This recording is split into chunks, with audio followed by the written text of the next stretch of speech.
All right, my official prediction, Belal Muhammad versus Vicente Luque. Guys, I'm taking Belal. Now, you're not going to love this analysis, and you are not going to want to go bet a single dollar based on this analysis, but I can't give you an X's and O's. I can't. This isn't about, punch inside and get to the clinchers. It's not.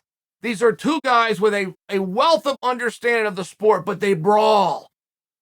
I would put them both in the bucket of brawlers, even though I would put their IQs as very high and their understanding and mastery of the sport and multiple disciplines as very high.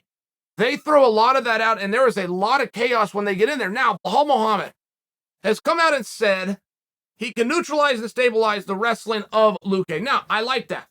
I like when a guy, particularly the one that I'm picking, understands what he's going to have to do to have success. And I'm not sure that you guys know how goddamn good Luque is. I'm just not. I'm not sold on that. I'm not sure you guys could pick him out of a crowd. I'm not sure that you guys know that he's won his last 7 fights and possibly 8. I'm not sure that you're aware that he's finished guys as good as Michael Chiesa. I'm not sure that when you think of Luque, you think of a submission master, which is exactly what he is. He can wrestle, yes, but he can do some big problems anytime they get to the ground, including if he's on bottom. And he's not lazy. Luque, I'm talking about. He's not lazy. Luque does not lay on his back and hope to find a submission. He works the entire time. He is a pain in the ass. And thinking about fighting him for 25 minutes is a very hard proposition. But the bigger the night, the better the fight, the more Belal seems to rise to the occasion. I'm banking on that. Belal wants to be one of the boys so bad. He has been a main event before. It was with Leon, which is a hard night out, and according to the rankings, a harder night out. He passed the test, regardless of how that match went. You got to get through the nerves. You got to get through it. You got to walk into a building filled up with nobody, right? The pandemic was going on. He went out, he did these things, and he performed. He says that he's 5-round shape ready. I have no reason to not believe him. There's something to be said for momentum, and I feel that the momentum is with Muhammad. Many people are going to dispute that with me and say, how does he have more momentum than a guy who's won 7 in a row? I just feel like he does. I do. I feel like his rise is there. I feel the gaps that Muhammad is making between each fight are more than that of Luque. I'm not positive that I think that Belal's a better fighter. Luque is good, guy. Oh, he's good. 7 wins in a row. If I'm wrong, 8. This is going to be 8. Should he get the jump, Luque? If I'm wrong, it's going to be 9. It's crazy. Do you know how many fights that is to win in a row, particularly at this division now? Luque's got one thing against him. It's a knock, but it's small. It's small, which is he missed weight at Madison Square Garden. If you get beat, you have 2 opponents on fight week. You've got to beat them both, or you got beat.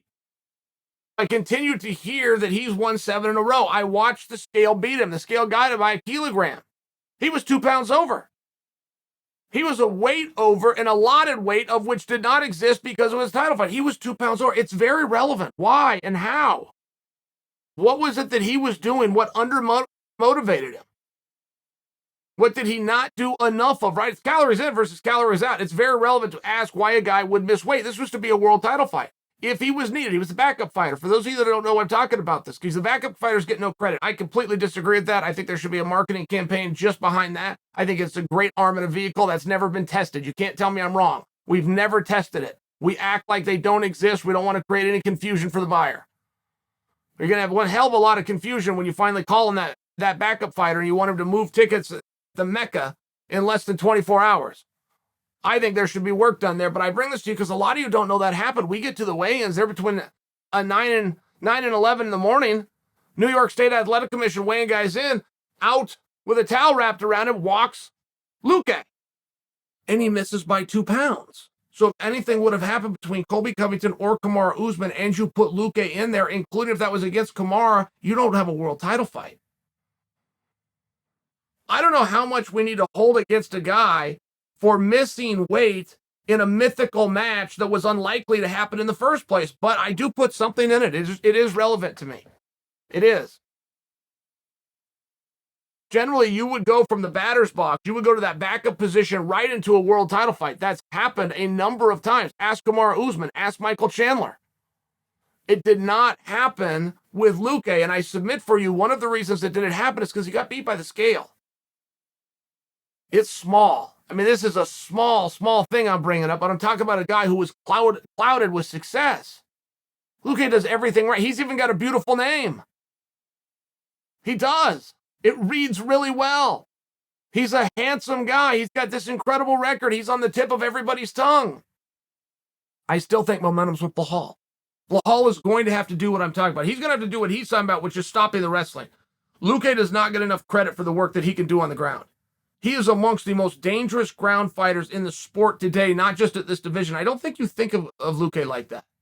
Perhaps I'm wrong and you do, but I don't think you think of him as the submission artist that he truly is. If you know who Luque is and you've appreciated him and you're even a supporter, if you go to Sherdog right now and you go into the Fight Finder and type in his name, when you look on paper at whose asses he whipped and how handily he whipped them, oh, and by the way, did it with a very submission-heavy game, I think you're going to be surprised. Belal understands these things. Belal wants this opportunity. Belal knows it gets him a step closer. Nobody's rise, guys. You want to know the guys that have improved the most, and I'm talking about in your mind in terms of notoriety. In the last calendar year, it's between Sean Strickland and Belal Muhammad. You guys did not know what a Belal was 2 years ago. 2 years ago, you didn't know. 18 months, 15 months, a little bit different story. But between Sean Strickland and Belal Muhammad, who were basically in obscurity, they were fighting in undercard matches, and you didn't even know they were fighting in those matches, are both in talks for title fights. This is something Belal wants. I can see it when I talk to him. I can see it when I look in his eyes. He puts in more hours than anybody. And I don't just mean in the gym. He puts them out of the gym. He puts more time into this sport than anybody. It is what he wants. He is so close. He is returning to a main event.